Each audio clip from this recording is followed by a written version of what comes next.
Change हो गया कि actual economic society we have to be perfectionists express perfectionism basis, ठीक है। तो लास्ट बट नॉट लीस्ट अब मैं एंड करूंगा, I won't take your much of time क्योंकि टाइम की किल्लत भी है हमारे पास।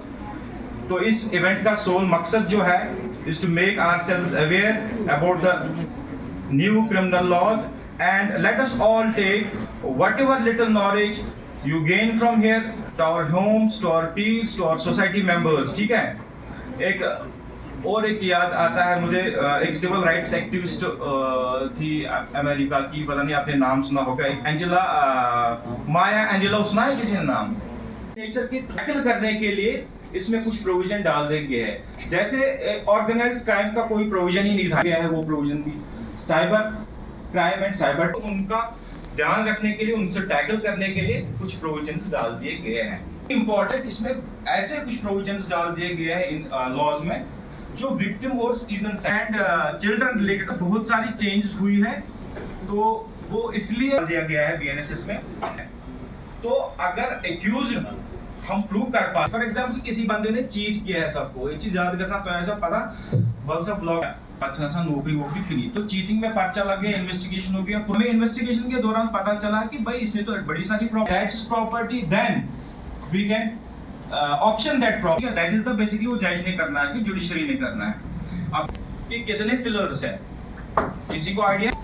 हमारा क्रिमिनल जस्टिस सिस्टम जो है कितने पिलर्स पे चलता है, जिन पे चलता है? एक हो गया आपका पुलिस लॉ, दूसरा हो गया judiciary, fourth is forensics, the prisons, जहां पे क्रिमिनल जस्टिस सिस्टम को इफेक्टिव और एफिशिएंट बनाने के लिए इन कानून, specially the youth, the youngsters को, ये इस प्रोग्राम का मकसद भी यही है कि हमने टारगेट क्यों किया था आपको, क्योंकि you are the future leaders. Very होना पड़ता है। विंस्टन चर्चिल का नाम सुना है? कौन थे?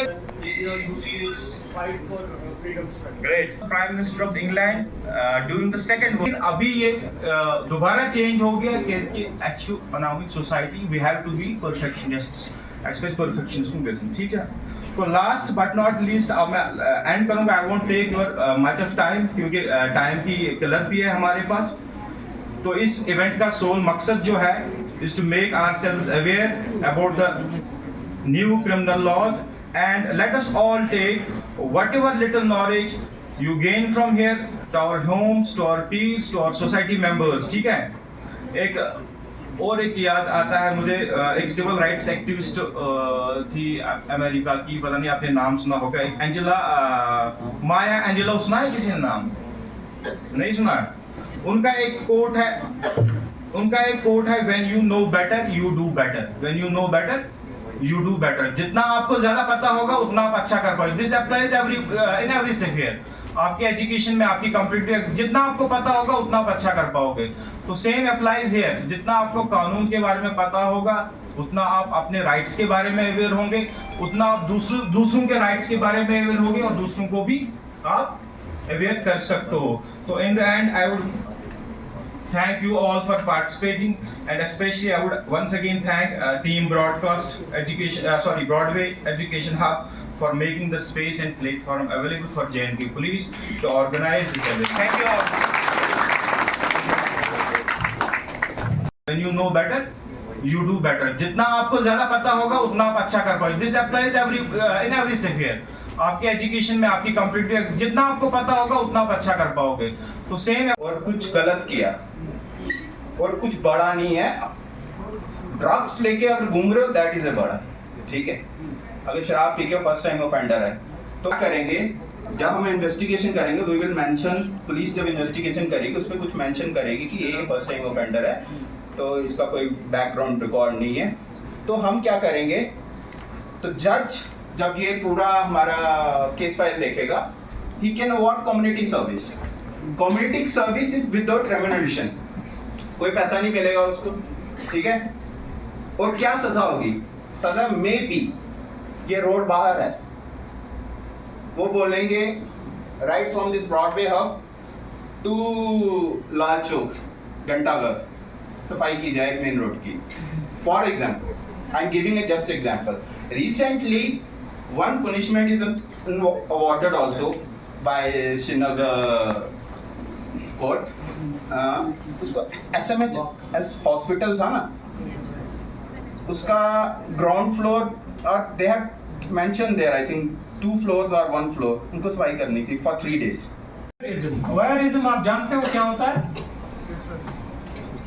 वोयरिज्म होता है ताक झांक आप समझते हो? जैसे कोई किसी प्राइवेट एक्ट में है या कोई वॉशरूम में है तो कोई उसको देख रहा है। पहले क्या था? पहले था कि अगर कोई वुमन प्राइवेट एक्ट में है तो कोई बॉय उसको देखता है, लड़का उसको देखता है, तो उसके लिए पनिशमेंट थी। ये चीज अब जेंडर न्यूट्रल हो गई। अभी अगर लड़का भी है तो लड़की देख रही है, या लड़की है तो लड़की देख रही है, तो इन ऑल केसेस इसमें ये पनिशेबल है। तो ये बात। दूसरा जो आपने सवाल पूछा, I will not be able to answer that question.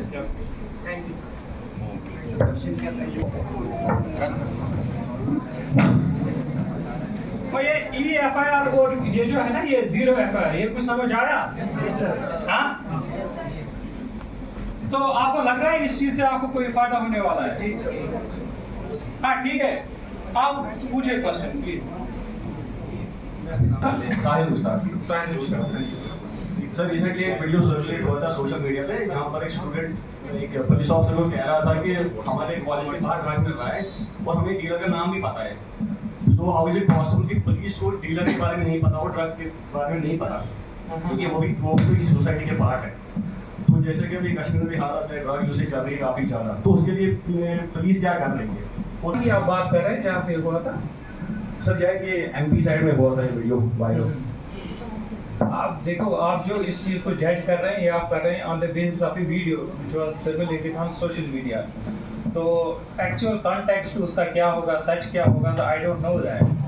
तो बाकी रही बात कि आप इस चीज को कैसे, अगर आपकी नॉलेज में कभी भी ऐसा कुछ आता है तो you can bring it to the notice of the police and फिर देखो वो क्या कार्रवाई करते हैं। This department on giving us and awareing the citizens regarding these 3 laws. My question is regarding 0 FIR. Can a police choose to register 0 FIR, and on what grounds or under what circumstances can a police station or a station house officer they refuse to register 0 FIR? आप police station या SHO 0 FIR register करने से इनकार नहीं कर सकता है।